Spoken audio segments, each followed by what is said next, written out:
Howdy YouTube. You're saying, what the hell is Lonnie Mac doing? Well, I'm out here in the country, nice country road, practicing my emergency stopping. Now I told the city of Bay Cliff that I want this road closed today because I'm going to be practicing my emergency stopping, and they must not have got that letter.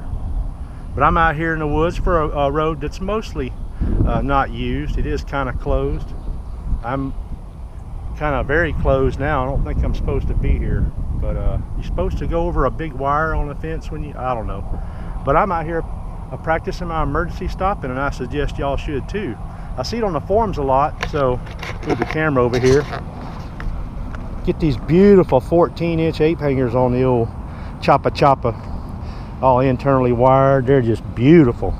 But I see it on the forums that, hey, I'm gonna put some ape hangers on my Sporty or whatever, and it's like, well, what's the first thing I should do? I'm like, you ought to practice your emergency stopping. That's what I think. And it's quite a bit different to emergency stop on a choppa with ape hangers than it is versus the bars down here at factory stock. The bars down here at factory stock they're aesthetic, yeah, but they're not solely aesthetic purpose. They're more for performance enhancement, really, is what it is. If you bolt ape hangers on your bike, it's not necessarily a performance enhancement. Let's say that. It's a beautiful aesthetic enhancement, and a lot of us, like me with my old shoulders, it definitely makes it more comfortable to ride, but it's not necessarily a performance enhancement. Because when you emergency stop on a regular bike with stock bars, when they designed that bike, they took the height of them bars into the stopping power and all that calculation. So because your hands are going down, so your body and force all go down to the front tire where most all your stopping power comes from anyway. That's not necessarily true with ape hangers. To exaggerate that point, let's put some 50-inch ape hangers on here, and I got my hands way up here and I slam on the brakes. Is my weight going down? No, I'm going that way through the bars, and that's what I was practicing. If you don't want to practice, learn how to practice emergency stopping, then at least practice how cool you're going to look flying through your bars. So I don't want to exaggerate that too much. It's a little different. It's in some respects, depending on how fast you're going and how hard you slam on the brakes, it's a lot different than slamming on the brakes on, let's say, my wife's pink Honda. So that thing will stop on the dime, and in theory this will too, but this is a much lighter bike than hers. So I just wanted to get out here, and my videography skills probably really suck. I've never used a selfie stick. I posted that on my Facebook. I made a selfie stick. I don't think I'm gonna like using it. Got a little GoPro sticker and everything on it. I certainly ain't gonna buy one, not yet. But anyway, I thought I'd get out here and do a little bit of that. The main goal was to heat up the old engine so I can change the oil. I got about 60 miles on it, I guess, since I put them new jugs on. So it don't hurt to change them at 50, 60, 100 miles. Let it go for another 100, change it again, then get back to your normal, up to 500 mile, and then get back to the normal oil change interval. Oil's cheap, you use cheap oil. So change it often, use cheap oil. So I'm gonna get back to warming her up, and hopefully this is gonna work out. It's a gorgeous, just look at this. Man, there ain't a cloud in the sky, and hell, it's January 29th, and it's 75 degrees on my old iWatchy says. So I just could not resist. And I didn't have nothing else to do, so figured I'd get out here and try my new selfie stick. And I probably look butt ass ugly, I'm sure. But anyway, I'm gonna get all my gear back on, the old head, the noggin here, my little EDC bag out here in the woods. I don't know, I may crack off a few rounds, probably not supposed to on private property. So I'm gonna get out of here and then get back to oil changing. So for now, over and out, YouTube. Huh. Well, there you are, YouTubers. Go back from whence we came. Gonna take a little easy. It's pretty slick gravel right here. Yeah, so I don't do that often enough, and I suspect I know a lot of folks that don't do it often enough either. And I suspect there's even more that has never done it other than their MSF course or whatever. Go here to the old power plant where I was running back and forth earlier. I ain't been back here in quite a while.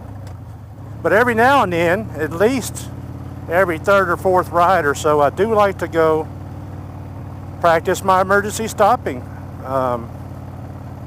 I've had to use it a couple of times, and really, you want to know how to do it. I need to practice my emergency taking off from a red light more than I need to practice emergency stopping, it appears, lately. But man, this used to be the old power plant we had. Natural gas power plant. I don't know why I call it PowerPoint, but it used to be ginormous right there. And then they blew it up. And now ain't nobody supposed to be back here. I'm quite sure they probably wonder, what the hell is that hippie doing back here? But yeah, there are still people come back here and work. I don't know if they're tearing stuff down or what. But I like to come back here. It's pretty quiet. It's probably private property. Who knows who owns it now? Not NRG anymore. So I may get shot. I don't know. But anyway, I wanted to get out, like I said, and warm up the old choppa. Change the oil, put a new filter on it, check the plugs. As you recall, you know, everything's new. The ignition system, Dyna T2000i, or the 2000i, ignition module, single fire coil. I got the Screaming Eagle plugs, and I have yet to look at them. The carb is still running like a dream. So I'm curious to see how the plugs look, because I think I got it right. As good as this thing reacts and sounds, and whoa, I'm not supposed to do that, man. I'm sorry. I am not supposed to goose it yet and do wheelies yet. Damn it. Damn. Oh, this thing just runs so good. And the Thunder torque, as far as low end torque, holy crap. Man, it literally will freaking jump off the line. And I just love it. I couldn't imagine it being any more torque than that. Alright, get out on a little busy highway. Just right by the house, really. Oh, good. I got a little bit of room here. Just right down the road from the house. I really didn't want to put a lot of miles on it today. Mainly get out and put a couple miles on it, get the oil warmed up so I can change it. And then somehow I went down that old road and got off in the weeds about emergency stopping, literally. Nice fellas out today. I was out earlier in the old car and my FJ, taking the wife out for lunch, and man, it's like crap. I'm going riding. When I get home, there was motorcycles everywhere. 75 degrees. And I'm actually very comfortable in this little light t-shirt.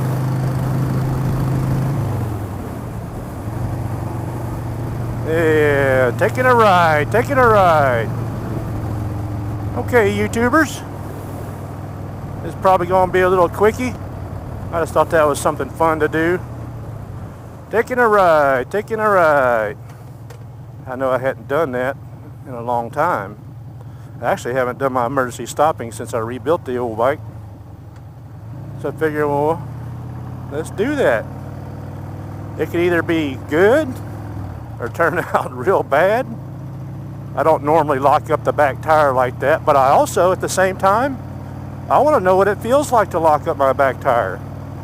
You have to know your limits, other than actually falling off of a motorcycle to find out the ultimate limit or fly through your handlebars. I feel everybody should know their limits. Now, I've fallen off motorcycles.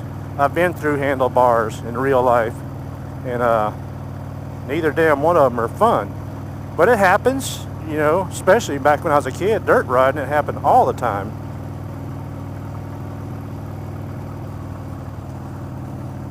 But if you don't know your limits, then there's a chance that you may not need that knowledge when the time arises. Somebody pulls out in front of you or whatnot. Obviously, you want to stop as fast and as safely as you can. And then the next maneuver is, you know, avoidance. You know, push. You'll learn all that stuff if you haven't already.